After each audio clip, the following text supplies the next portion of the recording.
గురుగారు, అలాగే ఈ వారం మిథున రాశి వారికి ఎలా ఉంది? మిథున రాశి వారికి 3 గ్రహాలు చక్కగా యోగిస్తున్నాయి తల్లి.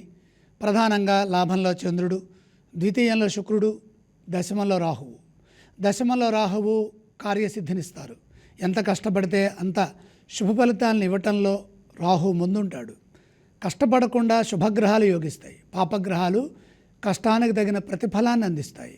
ద్వితీయంలో శుక్రుడు ఉన్నప్పుడు మాట బాగుంటుంది. అలాగే ధనయోగం కూడా చక్కగా ఉంటుంది. ఆర్థికంగా అనుకూలమైన ఫలితాలు ఉంటాయి. కష్టానికి తగిన ప్రతిఫలం అందుతుంది. సకాలంలో పనులు మొదలు పెట్టండి. మీరు చేస్తున్న ప్రయత్నాలు మీకు విజయాన్ని ఇస్తాయి. మిత్రులు బాసటగా నిలుస్తారు. ఏకాగ్రతతో నిర్ణయాలు తీసుకొని వాటిని అమలు చేయడం ద్వారా మంచి జరుగుతుంది.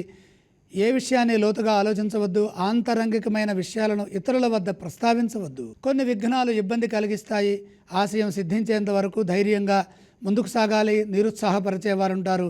మనస్సుకు తీసుకోవద్దు. పనులు మొదలుపెట్టిన తర్వాత ఎన్ని విఘ్నాలు వచ్చినా ధైర్యంగా వాటిని ఎదుర్కొని ముందుకు సాగండి. కుటుంబ సభ్యులతో కలిసి సరైన నిర్ణయాలు తీసుకోండి. దగ్గర వారితో విభేదించవద్దు. వారం మధ్యలో మేలు చేకూరుతుంది. ఉద్యోగరీత్యా ఏకాగ్రతతో పనిచేయటం చాలా మంచిది. మీ కర్తవ్యాలను మీరు ధర్మబద్ధంగా పూర్తి చేస్తే అందులో లాభం ఉంటుంది. ఒత్తిడిని జయించండి. ఇతరులపై ఆధారపడకుండా స్వయం కృషితో ముందుకు సాగండి. అలాగే వ్యాపారంలో నష్టాలు రాకుండా జాగ్రత్త పడాలి. మొత్తం మీద శుభం జరుగుతుంది. ఈ రాశివారు ఏ స్తోత్రం పఠిస్తే బాగుంటుందంటారు?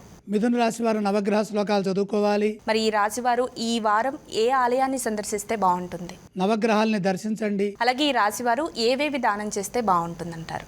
నవధాన్యం అగ్నికి అర్పించండి.